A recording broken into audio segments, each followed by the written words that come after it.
Hi everyone, Marianne Gillespie, CEO of Red Apple Coaching. So this morning we started building our business plans with our coaching clients and we got really excited. And so I asked our coaching clients if they wouldn't mind that I shared one of the formulas. That's kind of our little, I guess you could say our Colonel Sanders secret. And I hope that it really helps you guys because one of the biggest things that I see as a business coach is we're not focusing on accuracy or any kind of formula behind our numbers. And if you know your numbers as a business owner, especially in lead generation, it can really help you with time blocking and it can help you with disappointment if you're over or under estimating what you really should be doing for lead generation, the hours you put behind it. So knowing your key performance indicators and how they're always changing is a really important factor in this model that we're going to share with you. So I created this formula that I personally really love, and it really helps put things in perspective about what we should be focusing and how much we should be focusing on. So hopefully you love it. I'm going to share it with you guys for the first time ever.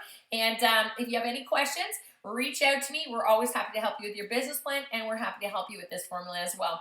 So we took the lead generation source of sphere of influence at the top. Okay, so that's the activity. The one underneath it says, how many contacts per hour can I reach in my sphere of influence? Let's pretend for this example's sake, it's about 10. So 10 contacts per hour. Then we go into how many contacts do I need to speak to in order for me to get a lead? Well, let's define what a lead is. A lead in my terms is anybody who's thinking of buying, selling, or investing in real estate in a 90-day or less period. Anything above that I would refer to as an inquiry, and that's just my own opinion. Other people may have different, but an inquiry won't fall in here. So I'm looking at 30 before I can actually get one lead. How many leads do I need before I get an appointment? So let's pretend I put 3. And then how many appointments before I get a listing or a buyer client? And I put 2. So I gave myself a 50% conversion. We all know that that's a low conversion, but we want to not be too generous with this. We don't want to put that I can do 1 or 100%. I don't want to do that. I want to go with something that's a little bit more balanced out over the course of a 12-month period. Then we take the numbers up here and I move them into the goal section. And in the goal section, the first one is buyers and sellers. How many do I want as a goal? So let's pretend I put 2, okay? The next thing I have to look at is how many appointments do I need? So it's very simple. All I'm going to do is I'm going to take right over here, I'm going to take this goal here, and I'm going to multiply it by here. Okay, that's all I'm going to do. 2 and 2 is 4. That's all I'm doing in this one.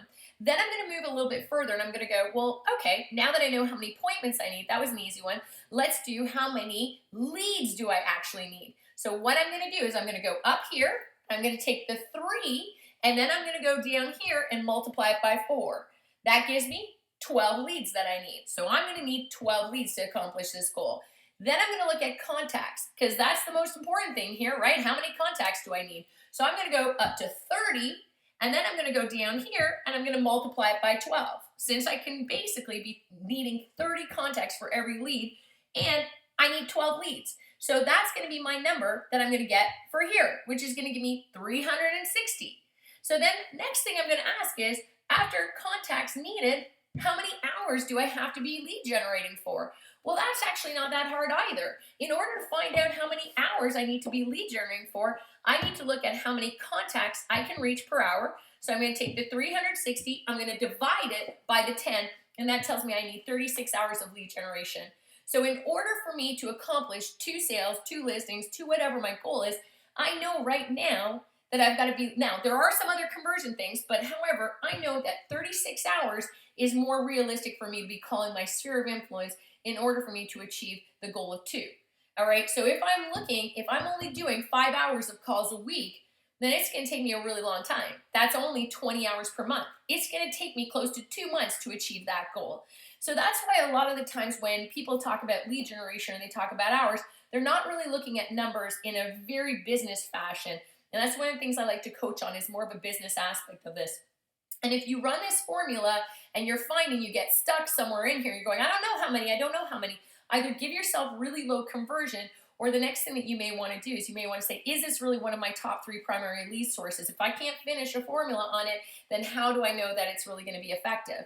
So you can play around with it, play around with different things, but using this formula is going to give you a little bit more of an accuracy. You can use it for door knocking, you can use it for farming, you can use it for SOI, you can use it for online leads.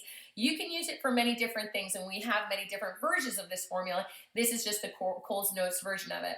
So as you can see, based on this kind of conversion, I would need the 36 hours, and then I know that I need to be hitting 360 contacts in order for me to achieve those goals. Now, if I start to see that this doesn't add up, if I start to see that I'm reaching only 3 contacts per hour, I have to modify it. That's the thing, right? And also, if I'm not getting, for every 30 people, if I'm not tracking that and I'm not getting 1 qualified lead, that number has to change too. So then the whole formula has to change. That's the accuracy that we look for. And that's one of the most important things that we cover before we even launch into our main goals is what are your 3 lead generation sources? Let's break them down. Let's make sure you achieve those numbers, and let's have some realistic lead generation in your calendars and time blocking them. And that sets you up for a lack of disappointment. You're not going to be disappointed if you're accurate with your numbers. And as your skills grow in coaching or however they do grow, then your numbers get better and better and better. So hopefully you enjoyed this. I think it's a great tool, something that we use, and you get it for free from us right now. So if you like it, share with us that you love it. And if there's anything we can do to help, let us know. So again, Marianne Gillespie, CEO of Red Apple Coaching, and hope you crush May. Talk to you later.